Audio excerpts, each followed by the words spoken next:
नाज़रीन, उस्मान शाहूरी में सूफ़ी बुज़ुर्ग सैयद इस्माइल शाह बुखारी जो सालियानो उर्स मुबारक मल्हायो वियो। उन हवाले सां सुता सनाउल्ला थेबो जी ही रिपोर्ट। जी नाज़रीन, असां इन वक्त मौजूद आहियूं दरगाह हज़रत इस्माइल शाह बुखारी जो उर्स सालानो मुबारक मेलो शुरू थी चुको है। हिते जेके आयल शौक़ीन आहिनि, हिते जेके दुकानदार आहिनि, जेके मल पहलवान आहिनि, उन्हनि सां असां ॻाल्हि ॿोल कंदासीं त उन्हनि जो वधीक छा चवणु। मजबूरी हालत सां जेको हाल वठनि पिया, किलो ॿ किलो वठंदा, हाणे हिन सां अधु किलो वठनि पिया। अहिड़े हिसाब सां जेतिरी गुंजाइश आहे उन्हनि वटि, एतिरी किराना जे करे हर शइ महांगाई थी वई थी तमामु हद खां वधीक।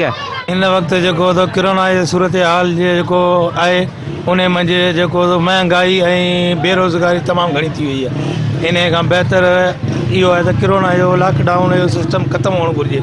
हिन वक़्तु जेकॾहिं ख़तमु न थींदो त ग़रीब अवाम जेका आहे मुश्किलातुनि जो शिकार आहे। साल वॾे पैमाने ते मेलो हले पियो, वॾो ठीकु ठाक नमूने सां। महांगाई आहे, महांगाई चोट ते ग़रीब माण्हू कोन थो रसी सघे।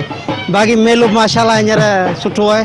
माण्हू जाम जाम आहिनि, धंधो ख़रीदारी घटि आहे, महांगाई जे हिसाब सां हर शइ चढ़ी वई आहे। मेलो आहे साईं इस्माइल शाह बुखारी जो, घोड़ा बि हलनि था, मलाखड़ो बि थिए थो, माना हर रंग ॻाइण बि थिए थो, माना हर फन मल आहे। माना जेको सही ॾाढो राति जो ॾाढो ॻाइण वॼाइण ॾींहं जो मलाखड़ो बि, घोड़ा बि सफ़ा ज़ात मीर जा सुठा सुठा घोड़ा माना अल्लाह जा वली कामिल दरवेश जंहिंजा सालाना उर्स मुबारकनि तारीख़ी मेला आहिनि।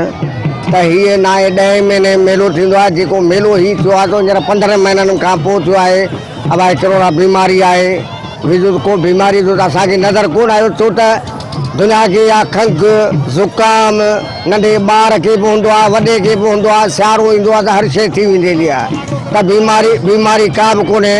ऐं असां इहा दरगाह इस्माइल शाह बुखारी मेलो आहे जेको अॼु खां ॿियो मलाखड़ो आहे, जंहिं महिल पूरी आवाम बीठी आहे, मल पहलवान असांजा बीठा आहिनि, ऐं जंहिं महिल पूरी सिंध जा घोड़ा आहिनि, ऐं कुझु न कुझु शुक्र अल्हम्दुलिल्लाह मालिक जूं भलायूं आहिनि।